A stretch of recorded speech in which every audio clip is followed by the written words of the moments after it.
Here's your WNEM TV5 news update. Good evening, everyone. I'm David Custer. Among our top stories, a woman with special needs may have been trafficked for sex more than a dozen times. The Genesee County Sheriff's Office is investigating the sexual exploitation of the 21-year-old woman. Sheriff Chris Swanson said she had the mental capacity of a young teenager and was living with a 43-year-old individual. An individual, he says, trafficked the woman to at least 15 men. The sheriff promised further updates. Also tonight, 53-year-old John Allen Smith allegedly coerced a 22-year-old special needs woman to let him stay at her hotel room, as well as sign over a Social Security check to him. Sheriff Swanson said the woman has cerebral palsy and had the mental capacity of a 12-year-old. She was placed at the hotel by a local church. Smith faces felony charges related to meth and financial exploitation of a special needs person. An overnight house fire in Bay County claiming the life of a 5-year-old girl. Crews were called to the home on M13 in Linwood after 11. Before they arrived, 33-year-old Harvey Booker and his two sons, ages 6 and 8, managed to escape, but the girl, 5-year-old Aaliyah, did not make it out in time. Booker was hospitalized with severe burns.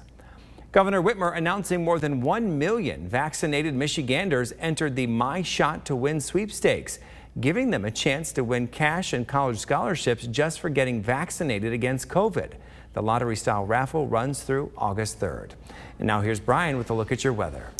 All right, thanks very much, David. Wednesday turning into quite an active weather day around the area. We've seen several instances of scattered showers and thunderstorms becoming severe, and even one case, rotation briefly warranted a tornado warning in parts of southern Gratiot County. Thankfully, it does not sound like any damage or otherwise occurred from any of those storms so far today, but there's still a hazard that we're going to have to deal with as we head into the overnight period because we remain locked into this same slow-moving, stubborn weather pattern that's been in place really for the last 24 hours or so. It's a stationary frontal boundary here with a series of smaller low pressure disturbances running up and along it as they head east. That's continuing to fuel this enough energy in the atmosphere to support occasional shower and thunderstorm activity. But that boundary is also what's going to be the game changer in getting us back toward more comfortable weather. To the south of the boundary, that's where all the hot and humid weather we've been enduring over the last few days resides.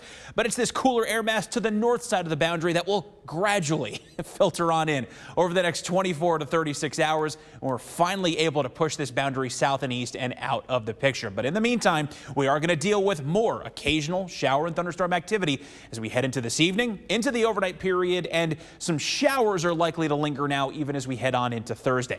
So you see it here on the hour-by-hour forecast. Any lull in the action that we may get early on Wednesday evening, we'll see more activity come on in closer to midnight. Now, these are not going to be severe storms, but likely still some heavy downpours and gusty winds from time to time, some occasional cloud-to-ground lightning strike activity as those work their way off toward the east-northeast into the overnight period.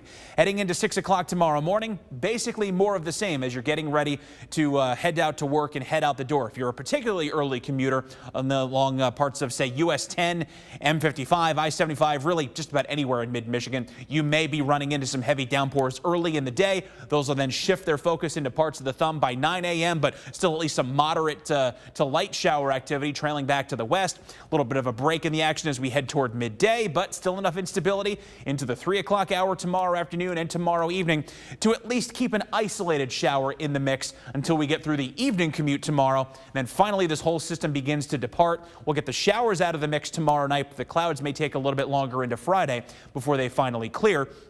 Rainfall amounts through that time as we head into the midnight hour tomorrow night.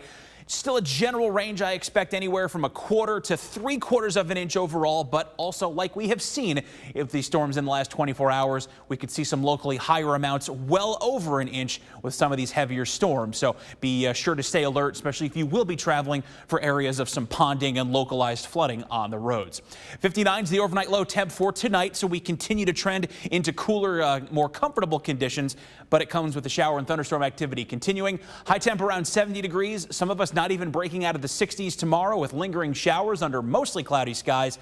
And then finally a break. First warn 5 7-day forecast on Friday. We go to a mix of clouds and sunshine and a high of 76.